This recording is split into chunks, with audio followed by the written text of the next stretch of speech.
Kata Ali bin Abi Thalib, cara mendidik anak ada 3 tahapan ya penutupan ya. Ini mudah-mudahan bisa dipraktekkan. Yang pertama ada ketika usia 0 sampai 7 tahun, kata Ali bin Abi Thalib, jadikan anak itu selayaknya raja. Pengen apa nak? Beliin. Tapi jangan HP, jangan HP. Pengen apa? Kasih. Kalau sampai 7 tahun, jadikan dia seperti raja, disayang, jangan dimanja, disayang. Usia 8 sampai 14 tahun baru tuh udah dikasih jadi raja. Di usia 0 sampai 7 tahun, di usia 8 sampai 14 tahun dijadikan tawanan. Tahu orang perang bu? Usia 8 tahun kamu belum sholat, mohon maaf ya. 0 sampai 7 tahun udah dikasih segalanya. Sekarang kamu harus nurut sama bapak. Itu penting. Harus nurut sama ibu, kan itu kewajiban orang tua. Jadi nggak usah takut.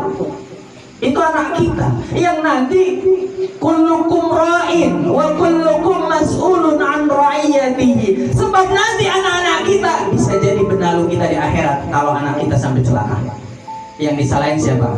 Setiap kita adalah pemimpin, dan pemimpin akan dimintai pertanggungjawaban di hadapan Allah. Saya sudah pernah nyampaikan ke anak-anak, kalau anak dia masuk neraka, orang tuanya soleh masuk surga, di depan pintu surga itu ditahan sama malaikat riban. Stop, loh kenapa?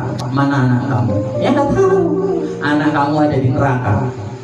Ya bukan salah saya, justru itu salah kamu, tidak bisa mendidik anak kamu ketika di dunia. Maka anak kamu tidak ridho dia masuk neraka sendirian, minta pertanggungjawaban orang tua, diseret orang tuanya.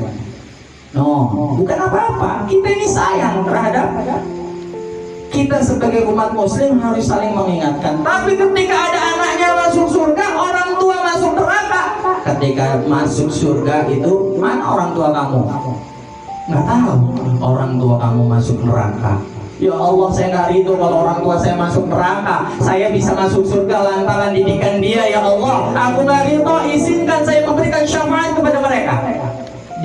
Ya udah, ambil, berikan syafaat terhadap orang tuamu. Dikasih syafaat, bisa narik yang dari neraka ke surga. Tapi kalau anaknya yang masuk neraka, nah mohon maaf, kita yang tadinya masuk surga nggak jadi. Oleh sebab itu pentingnya dalam mendidik anak di zaman sekarang. Dan usia 14 tahun sampai 21 tahun jadikan anak sebagai sahabat, karena memang dia harus mandiri. Di Arab mungkin usia 15 tahun Nabi sendiri juga udah berdagang di usia remajanya. Nah di Indonesia kalau belum nikah itu masih tanggung jawab orang tua. Di sana udah 15 tahun kamu harus kerjaan sendiri, hidup mandiri. Nah di sini Indonesia kita mengikuti, tapi pendidikan harus tetap sesuai dengan syariat agama agar kita selamat baik di dunia maupun akhirat. Makanya orang yang berpeguh, orang yang berpegang teguh di akhir zaman itu seperti memegang bara api. Saya nih ngingetin sesuai agama. Wah ini nih, oh nggak bener nih ustaznya. Kita berat nyampain, takut kesindir, nggak disampaikan, kewajiban. Gimana posisinya? Memegang bara api ketika menyampaikan kebenaran di akhir zaman, mengikuti sunnah-sunnah Nabi, mengingatkan kepada umat muslim, seperti memegang bara api. Tahu bara api bu? Dipegang panas, dilepas mati. Jadi kita ini posisinya harus dibolak-balik biar seimbang.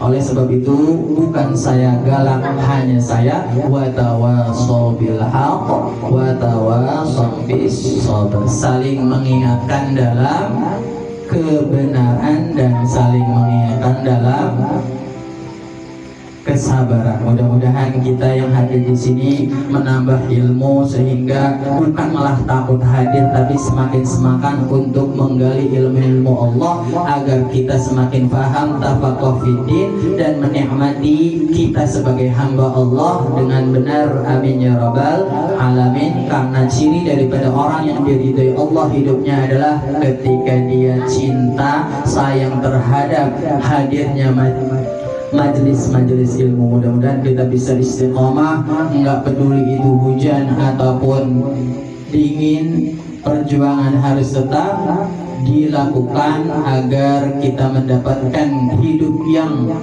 luar biasa. Malaikat meridhoi, Allah pun ridho terhadap kita. Amin Allahumma amin.